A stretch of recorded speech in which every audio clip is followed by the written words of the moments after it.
Hello, hello, hello. Welcome back to the podcast. I haven't actually chosen a name for it yet, so let's just call it the Simone Space. um, so today, as it's so relevant, I'm on a 5-day fast at the moment. Why not speak about fasting and my journey actually into fasting? Because it wasn't always something that I did. And I began as, my journey to fasting began for very different reasons than why I currently do fasting. So, for those of you who don't know, I decided, I made a commitment for now that I would do 3 days of water fasting at least once a month to totally reset my immune system, to really keep me feeling clear, to keep me feeling like I'm creating the space to actually really connect, to have clarity, and to call forward more powerfully what I desire to create in life. And of course, all the beautiful health benefits that come with fasting as well. For those of you on video, if you suddenly see smoke coming across the screen, I've just lit this incense and it's really filling up over that side of the corner. So just a little side note. And I want to say congratulations for those of you who have chosen to join me this month on this fasting journey. So originally, I said I was going to do 2 days of colon cleansing and then 3 days of pure water fasting.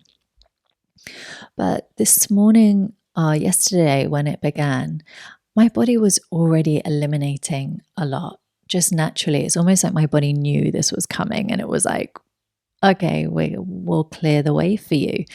So I've decided instead to scrap the colon cleanse and for me personally, is to go straight into the water for 5 days. And I always recommend, like, if you haven't done fasting before, or if this is something very new for your body, that it's all about tuning in to what feels good for you. It's like, in your mind when your mind is making an excuse for something and when it's actually your body's truth. Like we all love to get out of stuff. The mind's like, we don't have to do this. This is ridiculous. This is crazy. I need some food. And you know what? It's amazing when you can actually be in awe of your body and how powerful and incredible it can be without you not putting anything in it whatsoever. I love this analogy. I can't remember where I read it, but I read this analogy of our bodies, and it's like if your body was a Ferrari and you always kept that engine revving and going and you never stopped the car, do you think that does the engine any good? No. And yet we do the same with our bodies. We always constantly feeding it, constantly moving it, constantly just filling it up and never really giving it a chance to rest, and let alone create the space for it to actually do the healing on itself, because our bodies are incredible at healing. They really, really are, if we can create the space to actually allow it to do so. So fasting is not something new. We see it go way back in history. Even with Jesus and 40 days, we see many, many ascended masters who did long, long, long fasts. And, in some ways, it's kind of like this rites of passage, or it can be seen as this passage to enlightenment. And for me now, definitely, like I do it more for like this sense of, can I find my edge? Can I find my edge where I can actually push past what I perceive as comfortable? Can I push past my limitations around what my body is actually capable of when I give it the space? And so just like letting go of these stories of, oh, you need this much protein and you need this and you need this, that world is incredibly confusing. I've lived it being a personal trainer for many years in London. You it's like a whole other scene. And it's very intense, and everyone wants to be right, and everyone wants to give you another little way to eat and another little diet and another little cleanse and blah blah blah. And there is an innate intelligence that your body holds that you get to uncover when you actually create the space for you to connect with you. And that's what fasting really is wonderful for, helping you really reconnect with yourself and your body. So, why? Side note, water fasting, you can look this up on Google. If you do 3 days of water fasting, it can totally reset your entire immune system. And, there's loads of like contradictions around fasting. Fasting's bad for you. No, it's good for you. No, it's bad. No, it's good. It's like, just try it for yourself and see how you feel, Don't allow other people's stories to dictate what your story is. Go and experiment, dive in, figure it out, feel into it, and make your own call based off your own experience. So you can take and leave anything you like. As you know, this space is open. I don't need you to agree with me on everything. And I don't need you to, to just say yes to everything. Allow whatever resonates for you, take it in and just leave the rest. So I would love to share with you my journey into fasting, because I'm sure many of you can relate around going to a doctor, not having any answers, getting frustrated, feeling like you're helpless because, we're very much brought up in a world, or I was, where the doctor holds all the keys. And if they don't have the answer, then you're screwed. So I feel like everything really came to a head probably when I was about 21, 22. And pretty much from the age of 16, 15, I more or less continually had bladder infections. And it was always to the point, more or less, where I needed to go on antibiotics. And it was getting to a point where I was like, this is ridiculous. Like, this isn't normal to be in so much pain. Like, I couldn't do anything. I couldn't even wear clothes. Like, it was so painful. And I literally just remember like nights just on the toilet. Sorry for the image, but like I just couldn't get off, because the moment I would get off, I'd feel like I have to get back on again, wanting to be in a bath so I could just relax my pelvic floor muscles and just try and surrender into the pain that was just overtaking my body. And I just had a lot of emotions that would come up from this, especially being someone who is very active, from someone who loved to move their bodies, who loved to feel fit and strong. This would always kind of like just like make me feel, take me back to this sense of being really helpless and not understanding my body, really not understanding what was going on, why it was happening as well, because it would seemingly come out of the blue, like one day it may be a coffee would trigger it, the next day an orange juice, the next day none of that, and I don't know what it was. So it got to a point where I was probably around 22. I went to the doctor and they were saying, okay, Simone, like I feel we need to put you on a long course of antibiotics. And probably for around a year. And I was just like, hell no, I'm not going on antibiotics for a year. That's, to me, is just like my worst nightmare. And I may not have been on this path as deeply as I was then, as I am now, but I still knew this can't be good for me.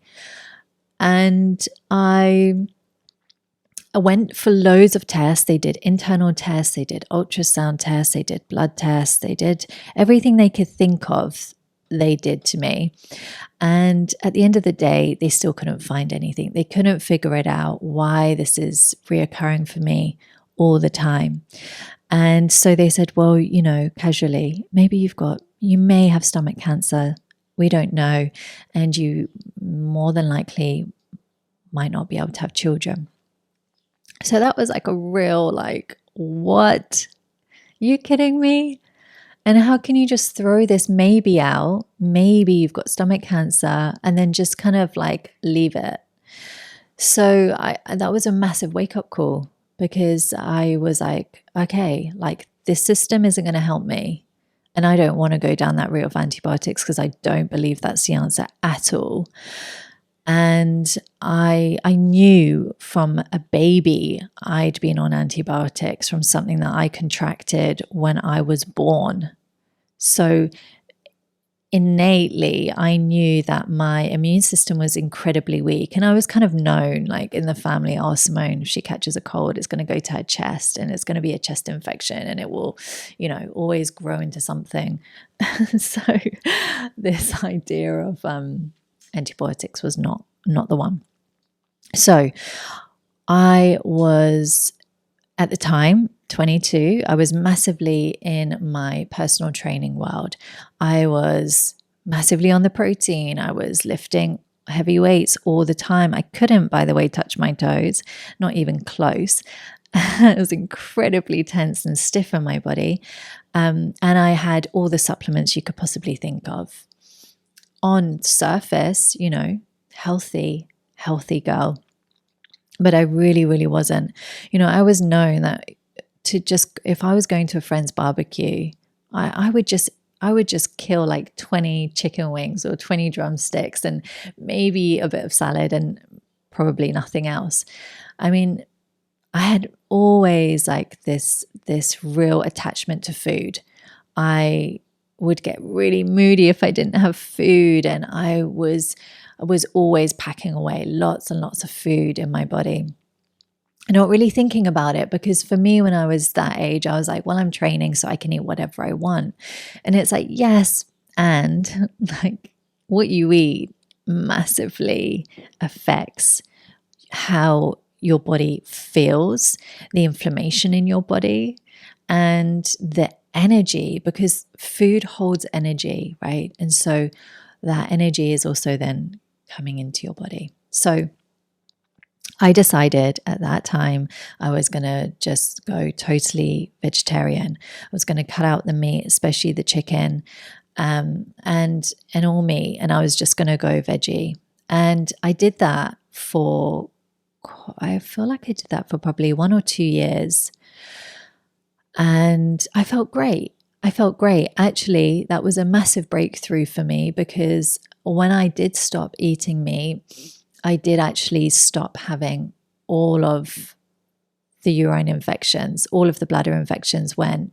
So it was a massive thing. And I started going into fasting. So I started off with intermittent fasting, and I then began my journey of going more deeply into fasting as a whole.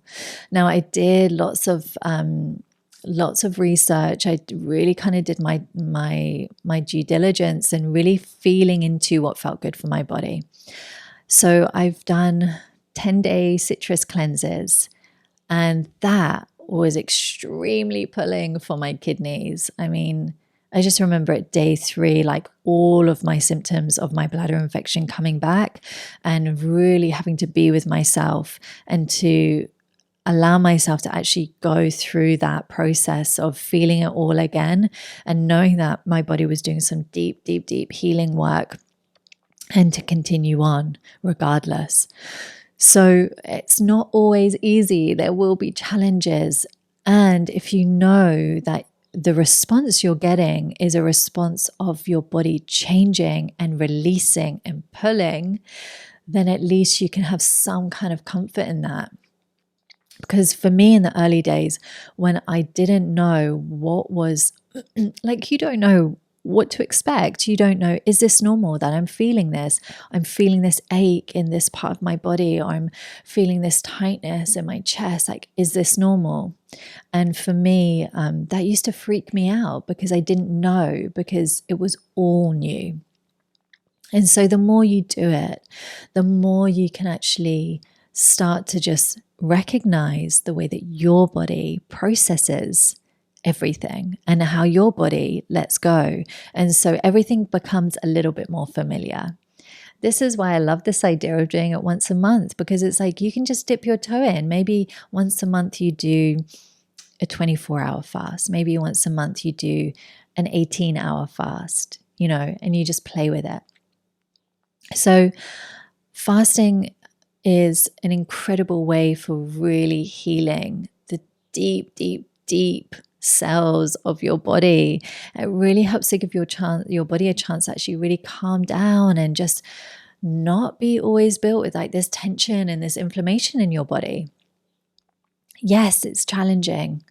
Yes, you may have massive cravings. I remember walking down the street in London and I was still working, I was still working.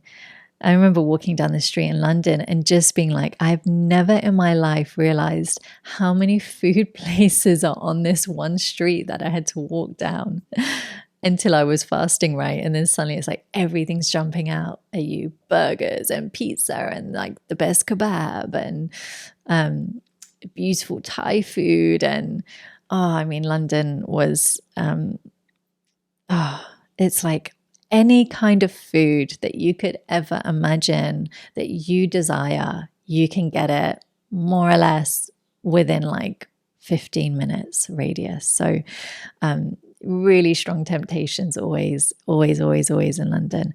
And it was a beautiful learning of how much I was distracted by food, how much I was attached to food in general, but definitely to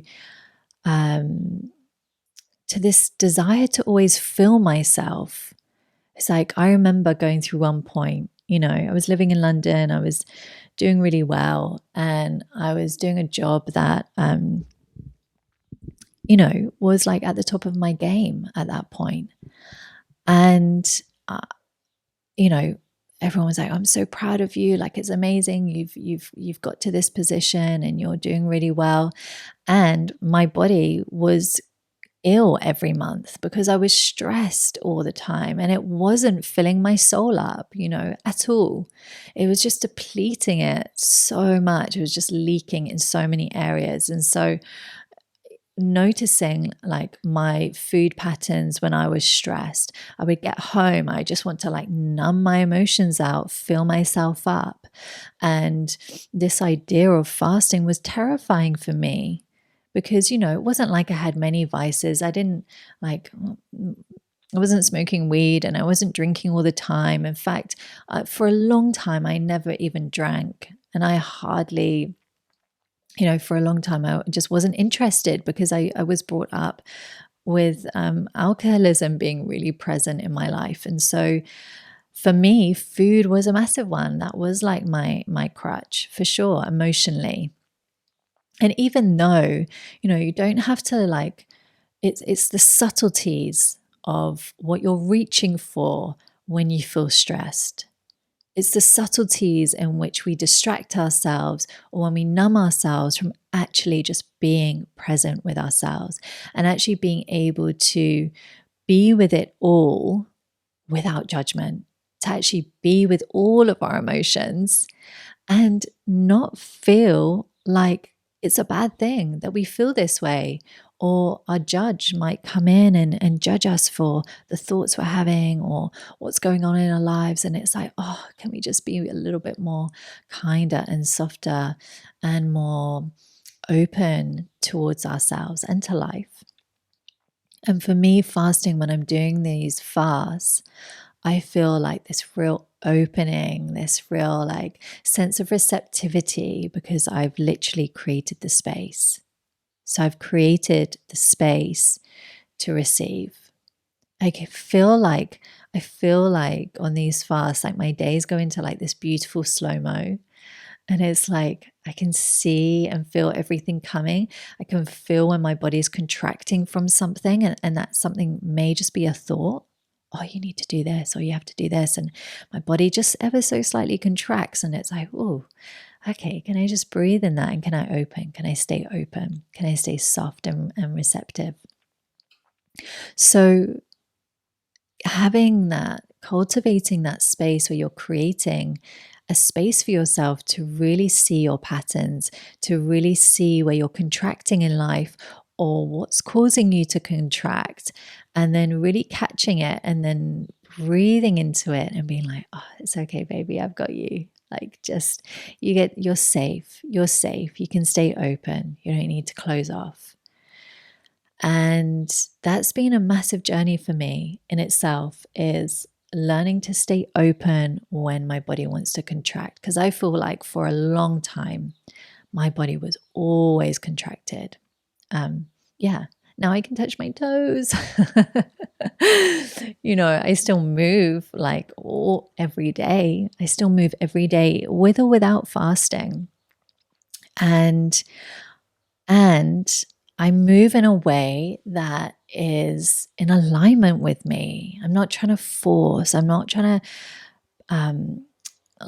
I don't believe in no pain, no gain. I think that is just like the biggest BS we've ever been sold. And yes, like, we want to feel challenged in our movement, and no, we're not going after pain. And that's the thing. It's always like gets to a point where it's like pain is rewarded and is seen as heroic. Oh, I did this workout and I really felt it. Yeah, challenge yourself. And like, is the way you're moving, is the way you're living supporting your 90, 100-year-old self? Or are you depleting it? Are you just in this mode where you're just beasting everything out and you're killing your adrenals and you feel shattered all the time and you don't know why? It's like, dude, like ahimsa, non-violence towards yourself, non-violence towards others. So fasting, massive topic. I've done dry fasting for 3 days. I've done, as I said, citrus cleansing, water fasting. I've lived off fruit, just pure fruit, for 3 weeks on a tropical island. I love playing with all the ways that I get to find my edge, all the ways that I get to really come back home to the internal, knowing that everything is an inside job. So how can I create the space that's conducive to that? And don't get me wrong, like there's no such thing as perfection. And there are days when, I know, like there are days, typically around day 3, day 4, where I'll be craving something. And I just get to like be with myself and not allow my mind to just control everything that I do, to know that I'm fully safe, to know that I'm fully held. And so that's why I really wanted to create this container to bring people on board who maybe have been drawn to fasting, but are a little bit nervous, as was I when I first began that journey of just simply not knowing, like, oh, I'm feeling this, like, is this okay? Is this normal? One, there's no normal. But there's definitely ways and signs that you can kind of just tune in and tap into where your body is at and being really kind and gentle with yourself along the way. So I am here. I would love to support you if you feel drawn to this, and get in touch. Like, my website is www.simoneparsa.com. I'll put it in the link below. You can find me on Instagram on I am Simone Parsa. I will be sharing my journey of my fasting and my movement and my energy work and the programs that I'm creating right now around moving and living in alignment with your moon cycle, the beautiful La Luna, and also creating a beautiful, beautiful movement. Well, it's a playbook for your health. And this is just such a great manual to have with you when you just need to like get back to like some foundations and you want something to help you reset you. And this will include like a 3-day cleanse in the reset rejuvenation playbook that I'm creating. So lots of things to just create the space that you get to really explore for yourself. Because if we're not feeling vital and healthy and energetic and expansive in our bodies, then how are we going to create? What is the energy that we're creating from? Is it an energy of stagnation, of dullness, of heaviness and tiredness? Or are we creating from this place of energized and revitalized and this sense of like, I'm open and I'm ready to receive, and I've also got all this space in me to come back to the beginner's mind, to really move with what inspired action comes up for me. And I feel like we all deserve and we all are created to live this way. So our bodies are incredible vessels to help us shift, to help us align our energy, and to really create something in life that feels exciting. Finding our edge is exciting, and no matter where that edge is, just stretch it a little bit and then pull back and just feel really proud of yourself for going into situations that are not comfortable. The more we can do this for our muscle memory of moving past the comfort, man, we just get to live such incredible lives. And that's what it's all about. So I wanted to just say thank you for being here. Thank you for being in this space. You'll be hearing from me, of course, very soon. And I just want to send you so much love. And seriously wanted just to congratulate those of you who are on this fasting journey with me. I salute you. And just have the most beautiful, beautiful day. Sending you so much love and light and resonance out to you. And I will speak soon. Lots of love.